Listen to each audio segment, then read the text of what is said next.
شروع کریں۔ الحمدللہ رب العالمین والصلاة والسلام علی خاتم الانبیاء والسید المرسلین سیدنا محمد وآلہ واصحابہ اجمعین۔ آج لیلۃ الجمعہ ہے اور معمول کے مطابق عقیدے کا درس ہو رہا ہے۔ 16 عقیدہ تک پہلے بیان ہو چکا ہے۔ آج ہمارے سامنے 17واں عقیدہ ہے۔ 17واں عقیدہ کیا ہے کہ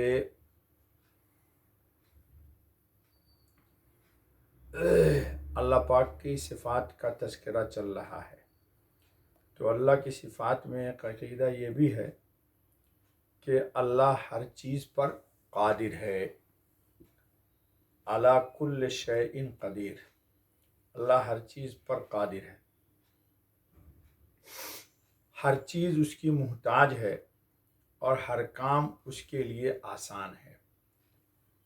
اللہ پاک کے لیے ہر کام آسان اور مخلوق کے لیے ہر کام آسان نہیں ہے، اور اللہ ہر چیز پر قادر ہے اور اللہ کسی چیز کا محتاج نہیں، کیونکہ خود اللہ رب العزت فرماتے ہیں کہ کوئی چیز اس کے مثل نہیں، اور اللہ ہی کی وہ ذات ہے جو ہر بات کو سنتا ہے اور سب کچھ کو دیکھتا ہے۔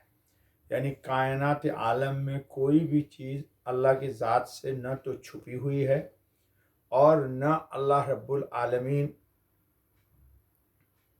کے سامنے کسی کی کوئی بات چھپ سکتی ہے۔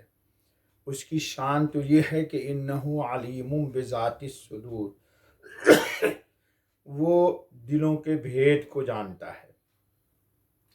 جی، تو امام طحاوی رحمۃ اللہ علیہ کا یہ عقیدہ بیان فرمانے کا مقصد یہ ہے کہ اللہ تعالیٰ اپنی صفات کے اعتبار سے ہمیشہ سے متصف ہے۔ اس کی وجہ یہ ہے کہ اللہ تعالیٰ ہر چیز پر قادر ہے اور تمام امور اس کے لیے آسان ہے۔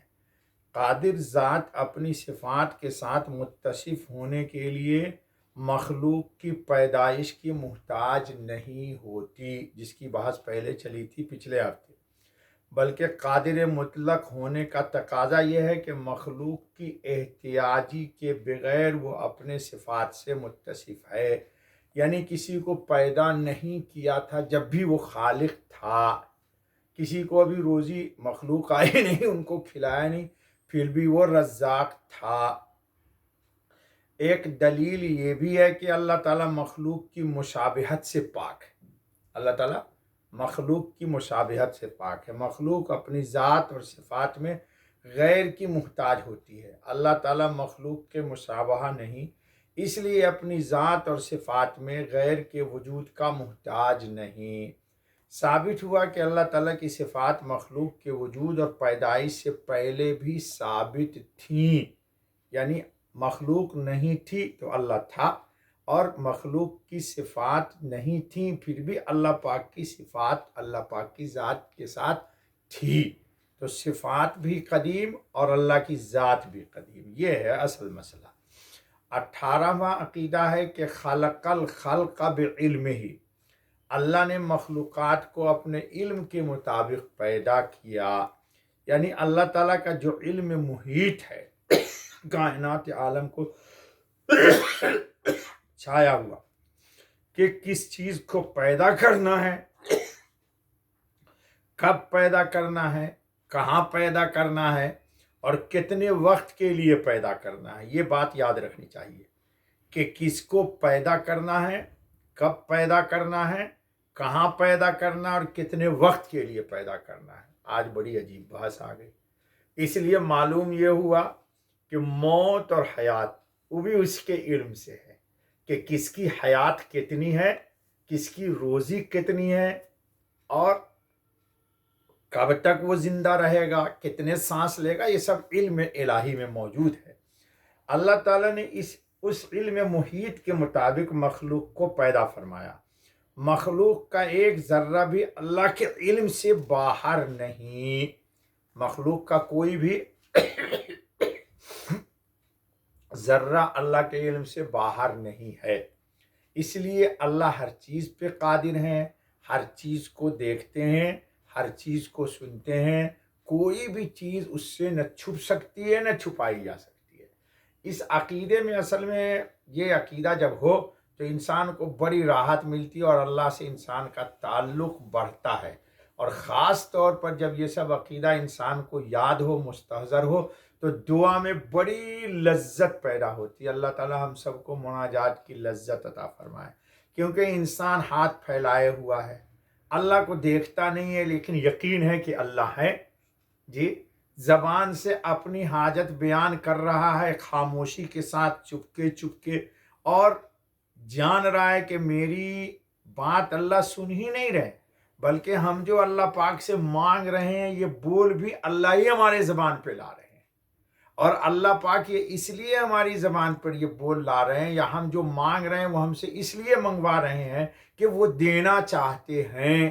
تو اس سے انسان کے ایمان میں، یقین میں، اور اللہ کی ذات پر اعتماد میں اس کو بڑی مدد ملتی ہے۔ اللہ تعالی ہم سب کو یہ کیفیت ایمان کی عطا فرمائے۔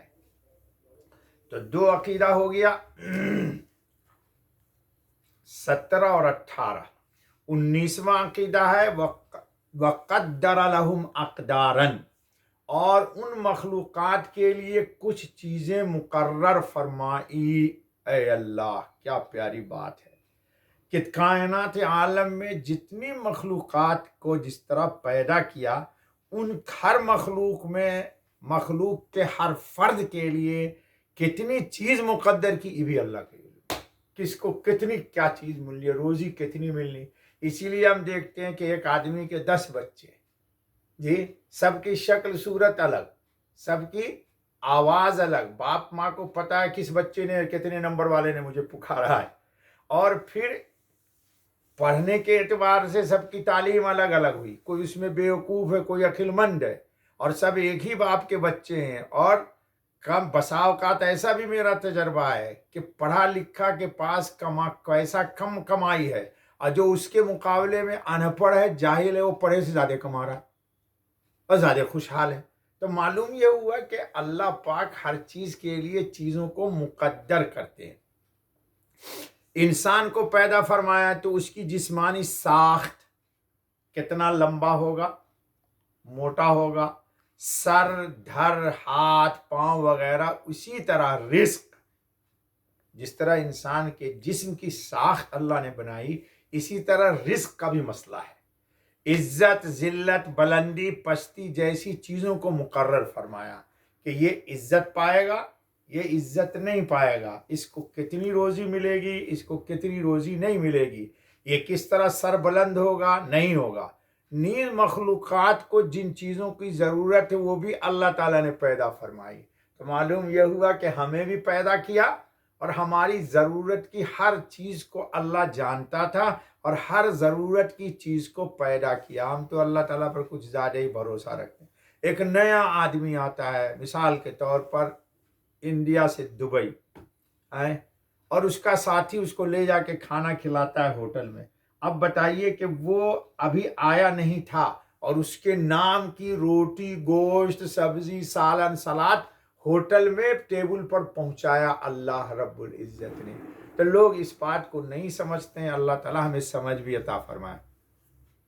اور ان کی مقدار بھی اللہ تعالیٰ کو معلوم ہے کہ کتنی روٹی کھائے گا یہ ایک وقت میں، اور روٹی گیہوں کے کس زر نام پر تھا وہی روٹی جائے گی اس کے سامنے۔ اللہ اکبر، کتنی مقدار میں پیدا کرنی ہے، اس لیے اس نے مخلوقات کے لیے اشیاء کو ناپ تول کر پیدا فرمایا۔ اِنَّا كُلَّ شَيْءٍ خَلَقْنَاهُ بِقَدَرٍ، ہم نے ہر چیز کو ناپ تول کر پیدا فرمایا۔ اس کی بڑی مثالیں ہیں، وقت ہو گیا، ورنہ میں بتا دیتا کہ اللہ پاک کتنے عظیم قادر ہے۔ انشاءاللہ یاد رہا تو اگلے ہفتہ آپ کو ایک مثال سے سمجھائیں گے۔ سبحان اللہ وبحمدہ، سبحان اللہ العظیم، سبحانک اللہم وبحمدک، اشہد ان لا الہ الا انت، استغفرک واتوب الیک۔